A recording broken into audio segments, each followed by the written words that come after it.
We are structural and miscellaneous steel fabricators and erectors, but we specialize in the fabrication of structural steel members, miscellaneous metals, stairs, rails, roof dunnage, anything that you find in a commercial structure that's in steel, we can do it. We did anything ornamental, and we were really good at it all throughout the city. You know, our rails, our window guards, our cellar doors are still, if the house is still erected. You like drive by, you're like, yeah, I did that. We did that one right there. My kids and my wife and kids, they're like, Dad, please, no.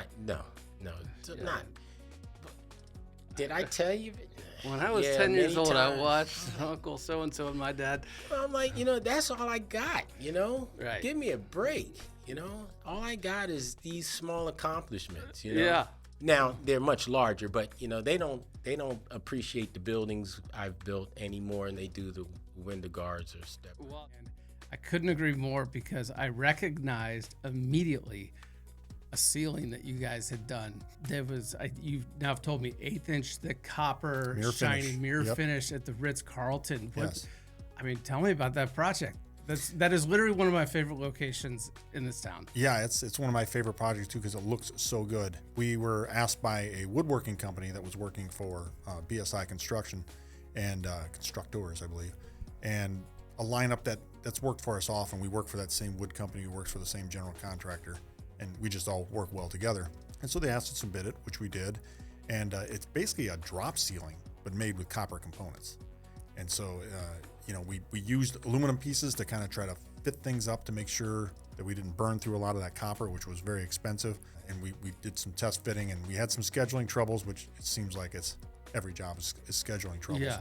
But in the end, there was some lights that had to be located. So the guys had to put those panels up and then cut a circle where the light go, or There pull were it back can down. lights. Yeah, where can lights go in, and they had to take them down and put those holes in and then put them back up. And these copper panels are already lacquered. They're already clear coated, so they couldn't scratch them up. That was Vogel Heating and Cooling that did the install for us, and they did a fantastic job. We didn't have to redo any panels. So they obviously showed a lot of care and concern. That amazed me. If you would have told me before that job, you're not gonna have to rework any of those panels, I would not have believed that at all. So when I was, I want to say 9 or 10 years old, my grandpa taught me how to weld. During the day, I would get all the metal cut, and then at night I'd have to have someone help me weld it because I had no idea. Once he taught me how to weld, it was game over. Okay, so I you're was 9 or ready. 10. What do you cut in the metal with at that? You just bandsaw, see the Bandsaw. Grandpa? Yep. Okay. So bandsaws was what I did everything with. We had a torch, but I wasn't very good at it. I've actually cut off 3 of my fingers, tips of my fingers with the bandsaw. Seriously? So, yeah, I had Something to look out for. I had lots of experience on that. Everyone look for a couple fingertips. Yeah. And about that time, I was like, Dad, I can't afford to come back to the farm. I'm way too busy. What were his thoughts on that? He's supportive of it. Okay.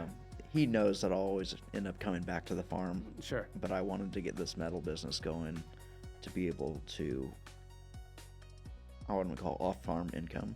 Yeah. And that's about the only way to farm right now is to have off-farm income.